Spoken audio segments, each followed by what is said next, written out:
Buenos días, jóvenes. El día de hoy en química vamos a ver acerca de la función ácido-oxácido.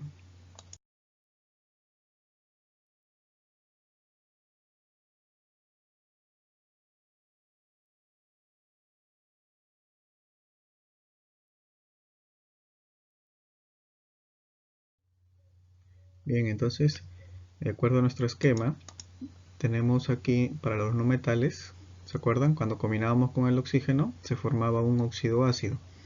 Entonces, este óxido ácido, al combinarlo con moléculas de agua, genera los oxácidos o los ácido-oxácidos. ¿Qué cosa es un ácido? Son compuestos covalentes, ¿ya?, de tipo polar que disueltos en agua desprenden iones de hidrógeno. Esta característica del ácido hace que pueda corroer algunos materiales, ¿no? Dentro de los ácidos podemos encontrar ácidos binarios y ácidos ternarios. Dentro de los ácidos binarios podemos mencionar a los ácidos hidrácidos, y de los ternarios vendría a ser los ácidos oxácidos, que va a ser el tema del día de hoy. Dentro de las características de estos ácidos tenemos que tener en cuenta lo siguiente. Primero, que poseen uno o más hidrógenos sustituibles por metales. También que tienen un sabor agrio. Y enrojecen el papel tornasol azul. ¿Sí? Es un papel especial que se usa en laboratorio para saber si la sustancia es alcalina o es ácida. En este caso, al ser azul y está en presencia de un ácido, se va a cambiar a color rojo. En soluciones acuosas son buenos conductores de electricidad, ¿sí? Muchas de estas soluciones ácidas se usan en las baterías para permitir el paso de corriente eléctrica. Entonces, los ácidos oxácidos son compuestos de tipo ternario, quiere decir que vamos a encontrar tres elementos. En el caso de un no metal, el oxígeno y el hidrógeno, que van a estar disueltos en agua y se producen a partir de la combinación de un óxido ácido, que es lo que hemos visto, ¿no? Los anhidridos más las moléculas de agua, como vemos en la formulación. Un óxido ácido más agua, un ácido de tipo oxácido. Entonces, en el ejemplo principal tenemos un óxido ácido, que en este caso vendría a ser un anhidrido sulfúrico, ¿sí? Le agregamos la molécula de agua, el H2O, y obtendré, ¿no?, lo siguiente, un ácido sulfúrico. Nótese que en el compuesto del ácido hay tres elementos. Siempre vamos a iniciar con el hidrógeno, el azufre y el oxígeno. ¿Sí? Ese va a ser el orden.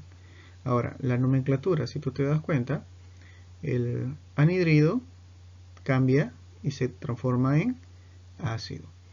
Pero el nombre sulfúrico se va a mantener.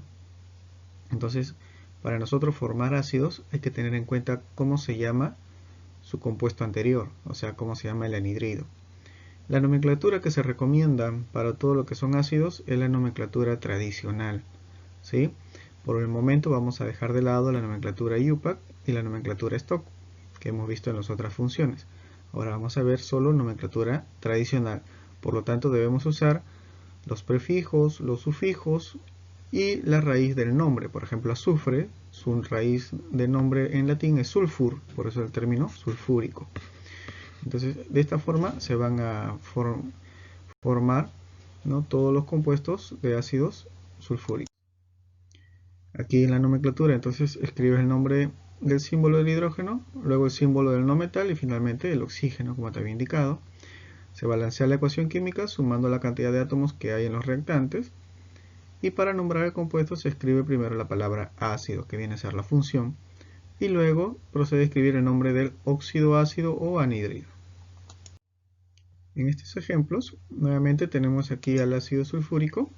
Entonces, este anhidrido, ¿recuerdas? Anhidrido sulfúrico más agua, ácido sulfúrico. Simplemente he cambiado la función. El nombre del elemento en latín se mantiene con su sufijo. Aquí tenemos el anhidrido carbónico o dióxido de carbono, ¿no? Pero con nomenclatura tradicional sería anhidrido. Este anhidrido más agua se formará un ácido de tipo carbónico.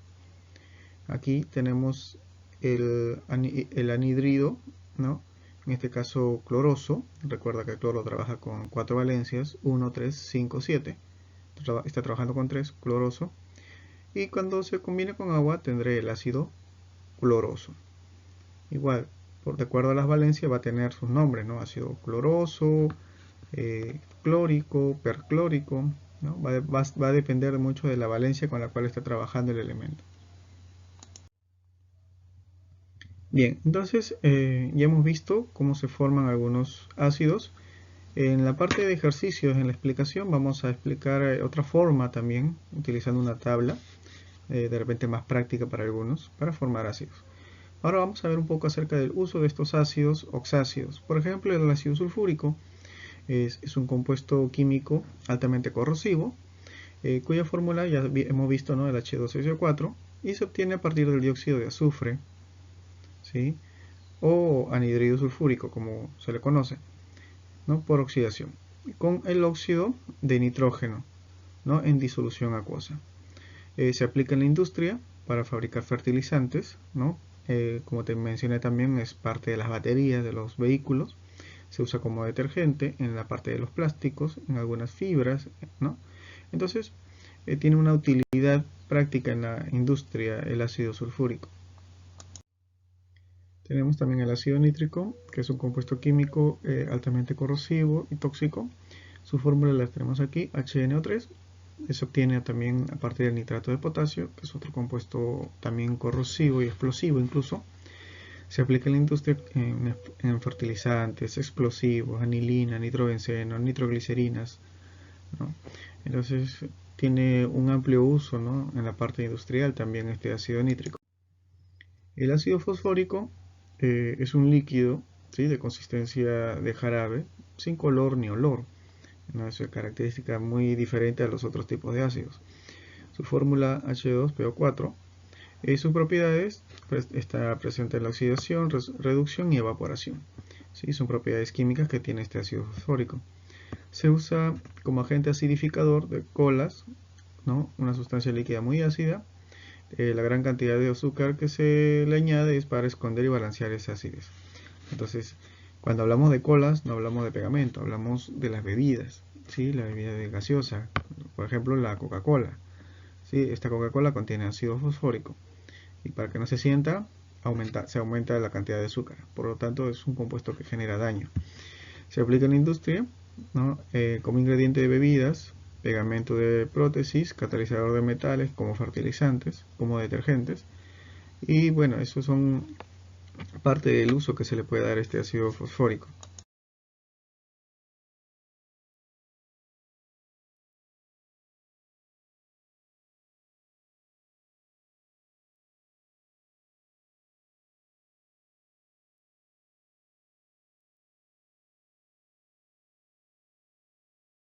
Muy bien, hemos llegado a la parte final. Espero que te encuentres bien en salud. Nos estamos viendo hasta una siguiente clase.